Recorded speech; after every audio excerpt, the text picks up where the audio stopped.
Resolvemos el problema 1 del seminario 6.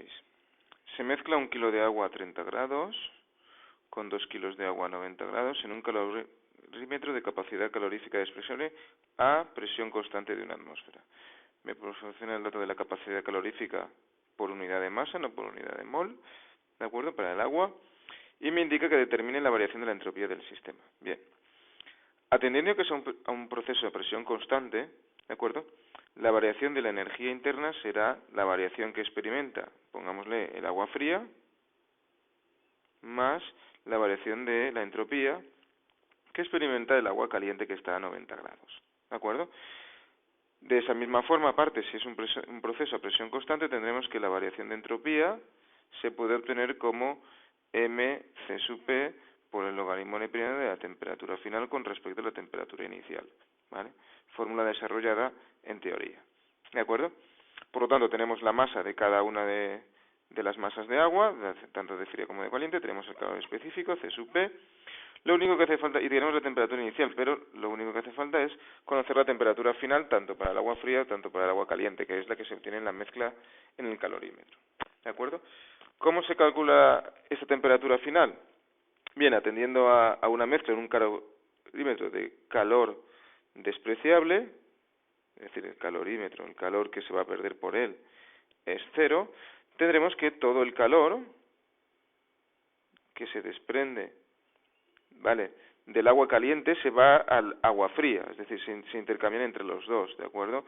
Podríamos indicar que el calor total es igual a cero y eso es igual al calor que absorbe el agua fría más el calor que cede el agua caliente, ¿de acuerdo?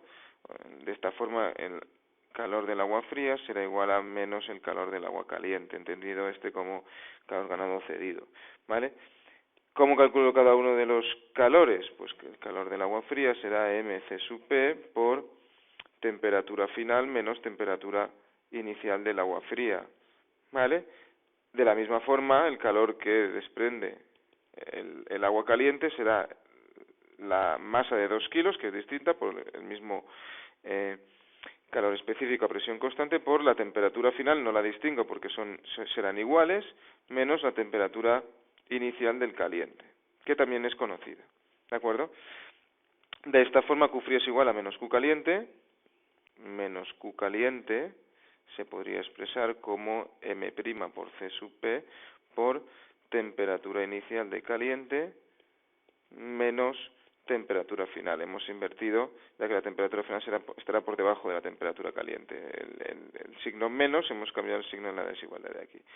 De esta forma, mc sub P, temperatura final menos T fría, ¿vale?, que es el calor del agua fría, tiene que ser igual a menos el calor que cede el foco de agua caliente, M' por C sub P, de temperatura inicial de caliente menos T sub F, ¿vale? En lugar de llamar T sub F, podríamos llamar temperatura T directamente. Tenemos las masas, tenemos C sub P, fijaros que C sub P y C sub P al ser el mismo se van a simplificar y por lo tanto teniendo el dato de T fría de esos 30 grados, T caliente de esos 90 grados, podemos despejar la temperatura final. Y una vez obtenida la temperatura final, podemos determinar cada una de las variaciones de entropía, ¿vale?, de cada masa de agua, ¿de acuerdo? Por lo tanto, sería el problema resuelto. Bien, pasemos a resolverlo numéricamente, ¿de acuerdo? Aplicando la ecuación de igualdad de calores de agua fría y de agua caliente, tendríamos que 1 kilo por el C sub P lo cancelamos, de temperatura T menos temperatura fría 30 grados, que son 303 kelvins, será igual a M', que son 2 kilos, por el C sub P no lo pongo, lo que lo he cancelado, de la temperatura caliente, que eran 90 grados, que son 363 kelvins, menos temperatura final, la que lo voy a llamar T, ¿de acuerdo? Desarrollando esta expresión tendríamos un kilo con kilo que se me va, entonces tendríamos T menos 303 kelvins es igual a 2 por 363 son 726 kelvins menos 2 veces T. El menos 2 veces t pasa al otro lado de la ecuación sumando y el 303 también pasa sumando al otro lado de la ecuación para despejar. Entonces tendremos que 3t es igual a 726 más 303, 1029 kelvins, y despejando la temperatura dividido por 3 llegamos a 343 kelvins, que es la temperatura de equilibrio en la mezcla. ¿De acuerdo?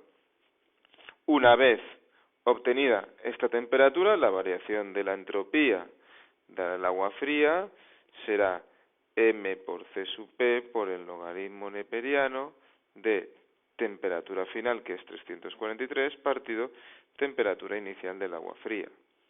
Eso será igual a 1 kilo por 4,18 kilojulios partido, en este caso no son moles, son kilos por grado Kelvin por el logaritmo neperiano de 343 entre 303. Eso me proporciona un resultado de, por el logaritmo de 343 entre 303, de 0,5183 kilojulios. ¿Vale? De la misma forma, para el agua caliente, tendríamos m' por c sub p por el logaritmo de T partido T inicial de caliente.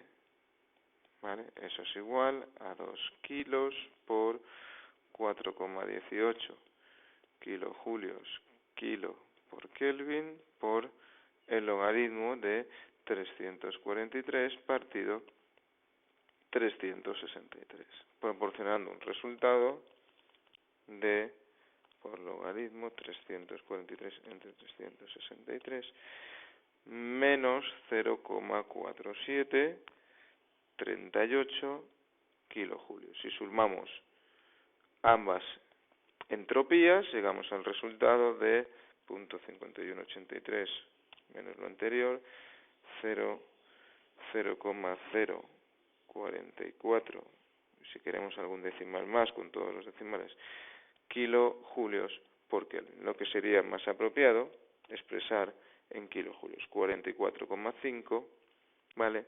Julios partido por Kelvin. Resultado final obtenido.